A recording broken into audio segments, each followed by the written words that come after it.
porque hoje o X acaba de anunciar que vai encerrar as operações no Brasil. É isso mesmo que você está ouvindo agora. O X, o Twitter, a rede do Elon Musk, acabou de anunciar, por conta das ordens de censura do Alexandre de Moraes, que vai encerrar as suas operações no Brasil. Então eu preciso que você clique no like, deixa eu até botar essa live para transmitir também no Instagram. O pessoal do Instagram vai entrar agora, ao vivo também agora no Instagram. Então eu vou repetir. Esta é uma das lives mais urgentes que eu já fiz na minha carreira profissional. Talvez não seja a mais, mas é uma das mais urgentes que eu já fiz na minha carreira profissional, porque o X, uma rede social com 30 milhões de usuários, uma rede social que está presente em praticamente todos os países do mundo, exceto as ditaduras da China, da Coreia do Norte, etc., anunciou que vai sair do Brasil, aliás, que saiu do Brasil com efeito imediato, encerrou as operações no Brasil. Isso aconteceu após a ameaça da prisão dos executivos do X pelo Alexandre de Moraes. A gente vai ler todos os detalhes aqui com vocês, mas antes eu peço que essa mensagem precisa chegar ao máximo de gente possível, porque nós precisamos tomar alguns rumos, nós precisamos tomar algumas ações. É por isso que eu parei o que eu estava fazendo. Eu estava tomando café da manhã com a minha família, aqui lendo os jornais, quando eu recebi essa notificação. Imediatamente eu botei aqui uma camisa para não fazer o programa com vocês de pijama e entrei no ar. Então eu preciso que nesse primeiro momento você compartilhe isso em todos os lugares, porque a gente vai traçar um plano aqui juntos de ação. Vocês estão vendo momentos históricos no Brasil e é importante dizer que isso não começou agora. Isso não começou agora. Há uma escalada que trouxe a situação até esse ponto, onde o Brasil está se igualando a países como a Coreia do Norte, China, acho que na Rússia também, se eu não me engano, não sei se o X funciona na Rússia, mas certamente a Venezuela, que baniu o X na semana passada. Nós demos passos longos demais. Isso acontece, e pode parecer coordenado, mas eu não vou comentar sobre isso.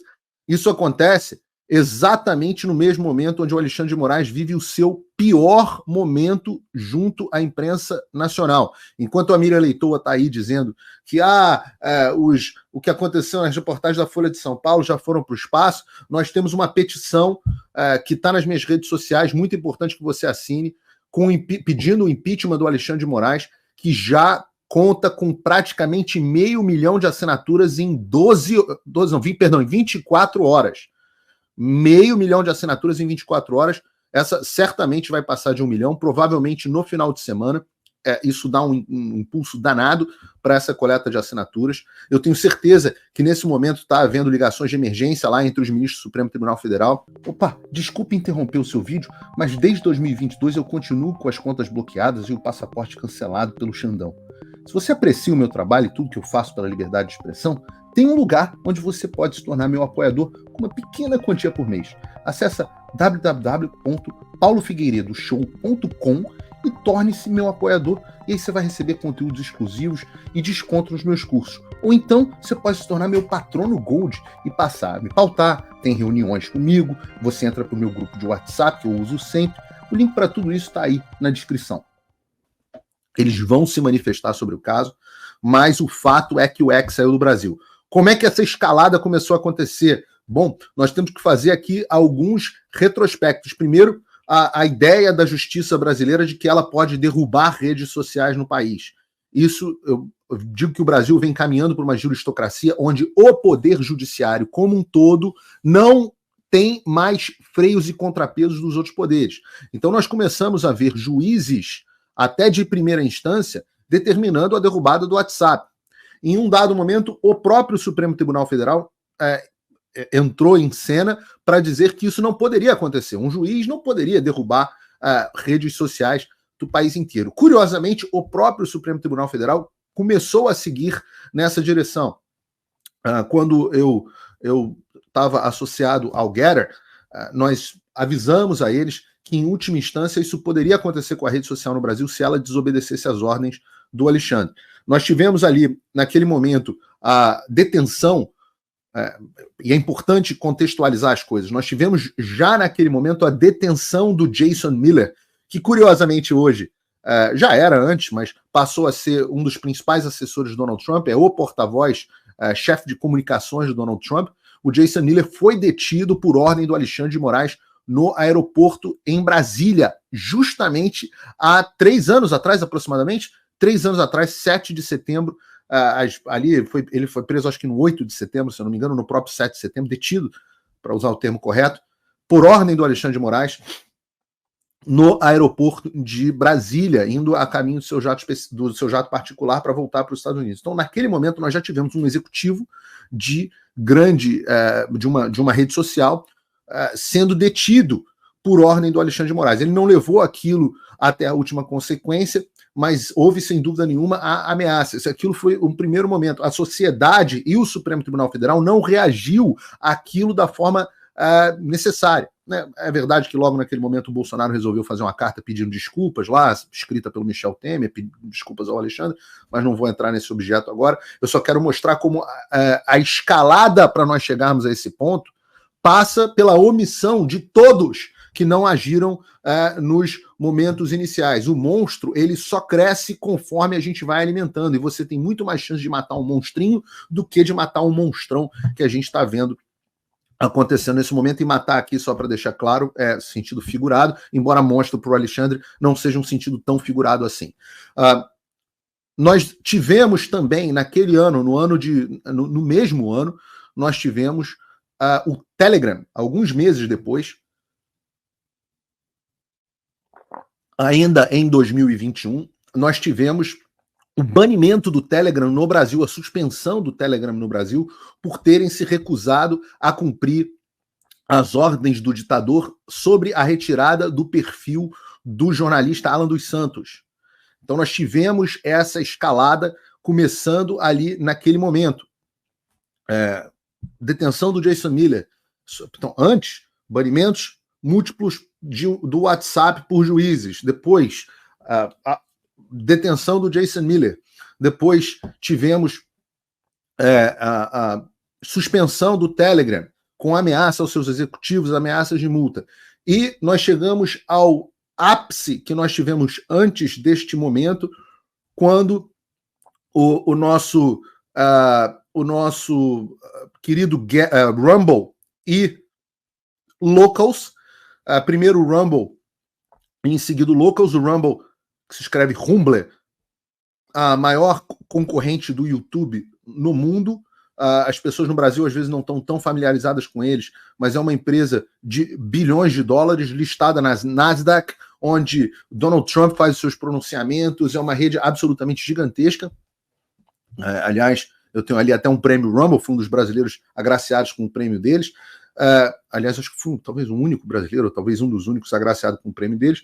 O Rumble encerrou no início de 2024, final de 2023, início de 2024, o Rumble disse: olha, nós recebemos estas notificações e nós não vamos cumprir, e por isso nós estamos desconectando o serviço no Brasil.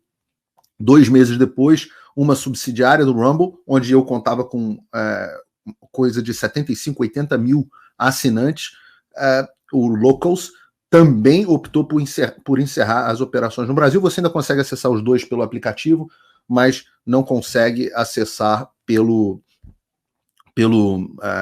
site, né? Se você entrar no site www.rumble.com no Brasil, você vai ter uma notícia dizendo que eles fecharam o acesso aos brasileiros. Pelo aplicativo não dá para fazer isso, então você consegue acessar, mas isso aconteceu.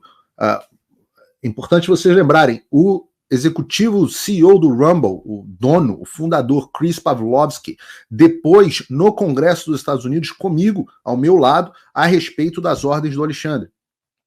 Então, nós tivemos uma escalada que veio chegando até o ponto onde nós nos encontramos. Volto a dizer, a sociedade tolerou, as instituições toleraram, os líderes do Brasil toleraram para que a situação chegasse a esse ponto. E todos nós que dizíamos que o Brasil estava caminhando para uma ditadura éramos chamados de exagerados, de malucos e aí por diante.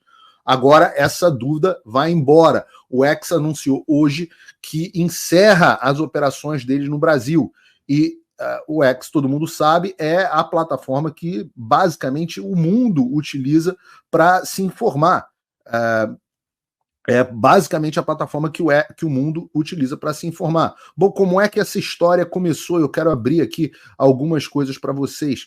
Como é que nós chegamos ao ponto, nesta semana, da decisão do X de sair do Brasil?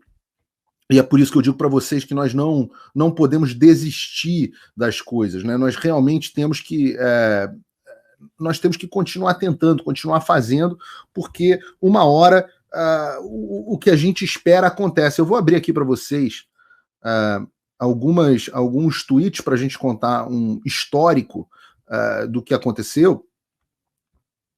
Me deem um segundo aqui, de novo, essa live foi aberta de uma hora para outra.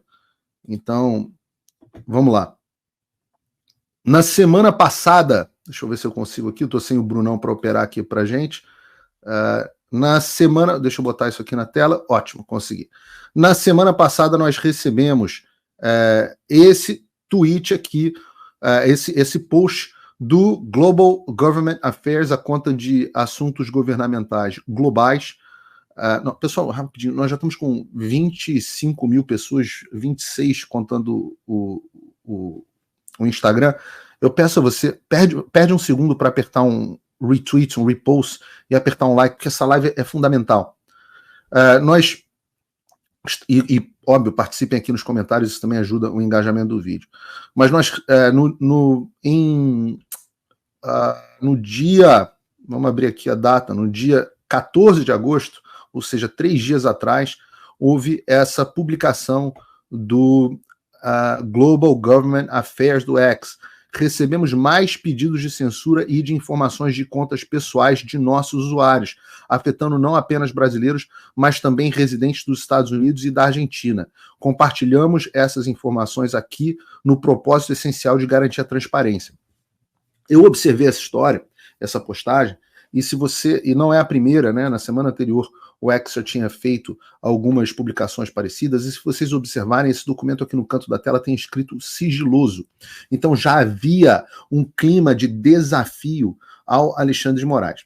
Uma informação que eu tinha recebido há algumas semanas atrás, eu passei isso só para algumas fontes, foi a de que o X estava fazendo vários acordos extrajudiciais com pessoas que tinham ações contra eles. Eu mesmo estava propondo uma ação contra o X, e ele começou a procurar as pessoas para fazer acordos extrajudiciais em massa, de forma que isso me trouxe uma pulga atrás da orelha. Eu falei assim, poxa, a única razão para uma empresa começar a adotar essa postura em massa é se ela quiser encerrar operações no Brasil. Então me parece, nos últimos meses, que o X começou a cumprir a proposta que o Elon Musk tinha feito a mim, e fez publicamente, que ele pararia de obedecer às ordens do Alexandre de Moraes, que ele sofreria as consequências, e era importante até resgatar esse tweet, eu vou achar ainda, mas o Elon Musk me prometeu há alguns meses atrás, publicamente, que ele pararia de seguir as ordens ilegais do Alexandre e que isso traria consequências, inclusive o fechamento do X no Brasil. Ele disse que princípios importavam mais do que o lucro.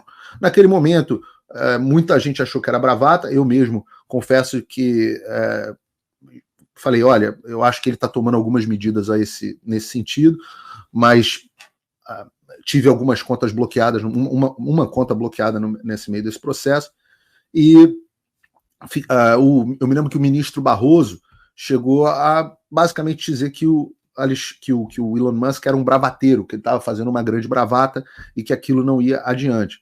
Pois bem, foi adiante. O que me parece é que nestes últimos meses o Elon Musk veio preparando, tirou um pouco a pressão, parou de falar um pouco do Alexandre e começou a preparar as medidas para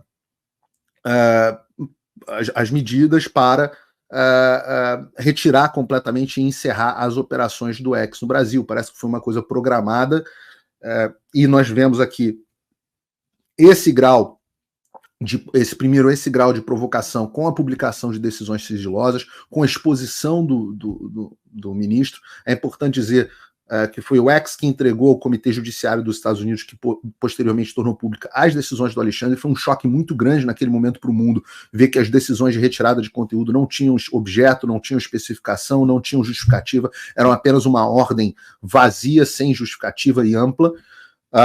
O mundo inteiro ficou bastante chocado com isso. Foi um daqueles momentos de virada de chave. Nós começamos a ver editoriais da Folha, editoriais do Estadão, editoriais de pessoas começando a se posicionar contra a forma como o Alexandre de Moraes se manifestava e conduzia os processos, pessoas que outrora o defendiam de forma bastante incisiva. E, volto a dizer, nós tivemos essas escaladas nos últimos dias. Muita gente me pergunta, Paulo, por que você abre uma conta no X depois da outra? Ora, porque eu estou vendo que a situação é de desgaste entre a plataforma e o ministro e eu quero ser um ponto de atrito. Porque, ao mesmo tempo que eu abro a conta aqui, eu fico reclamando na minha conta global, que é seguida por alguns dos grandes líderes mundiais, o próprio Jason Miller, deputados americanos, âncoras de televisão, jornalistas internacionais, e pessoas até do próprio X ligadas ao Elon Musk. Eu fico dizendo, olha, o X não está tomando postura, o X não está tomando postura para trazer ao Elon Musk a atenção a respeito desse assunto. E o objetivo disso é, sem dúvida, Alexandre, fique registrado aqui, o objetivo disso é, sem dúvida, aumentar o atrito entre o X e o ditador, porque eu quero forçar alguém, eu não consigo sozinho forçar, mas eu quero criar o clima para que alguém que é forte o suficiente para enfrentar a ditadura brasileira tome essa postura. E o Elon Musk é uma pessoa de brio. Aqueles que achavam que ele ia fazer uma mera bravata naquele momento estavam muito enganados, e eu cheguei a falar isso à época, aqui nas nossas lives. O ministro Barroso não está acostumado a lidar com o homem mais rico do mundo, um cara que lança foguete, um cara que é dono de uma rede social gigantesca, um cara que certamente vai ser muito ligado ao próximo presidente dos Estados Unidos, que será Donald Trump. Então, nós estamos vendo essa escalada em curso. Tivemos esses posicionamentos do X, dizendo que depois o próprio Elon Musk disse que isso violava as leis do Brasil, porque essas ordens violavam a lei do Brasil, as leis dos Estados Unidos e a lei da Argentina. Por que a lei dos Estados Unidos? E essa é uma construção que a gente vem fazendo há bastante tempo com a ajuda do Congresso americano. Toda empresa americana que obedece uma ordem ilegal está incorrendo em ato de corrupção. A corrupção ela pode acontecer por suborno ou ela pode acontecer por coerção. E vocês devem agora estar conectando um pouco as coisas que eu venho falando recentemente. O que eu falei, por exemplo, na minha audiência no Senado. A corrupção acontece muitas vezes por coerção. Então, se você tem um fiscal corrupto na sua cidade que diz que você não vai abrir o seu estabelecimento se você não pagar a propina para ele te dar o alvará, e você, por coerção, acaba pagando a propina, você está incorrendo em corrupção ativa ainda por cima. Mesmo sendo vítima, você está incorrendo em corrupção ativa. No caso de ordens ilegais com ameaças, quando a rede social diz essas ordens são ilegais e as cumprem, elas violam uma legislação americana chamada FCPA, que é chamada de Foreign Practice Corruption Act, Lei da Corrupção em Países Estrangeiros, Lei da Prática de Corrupção em Países Estrangeiros, que é uma lei dos Estados Unidos que diz que empresas americanas não podem incorrer em corrupção e podem ser responsabilizadas nos Estados Unidos por corrupção fora dos Estados Unidos.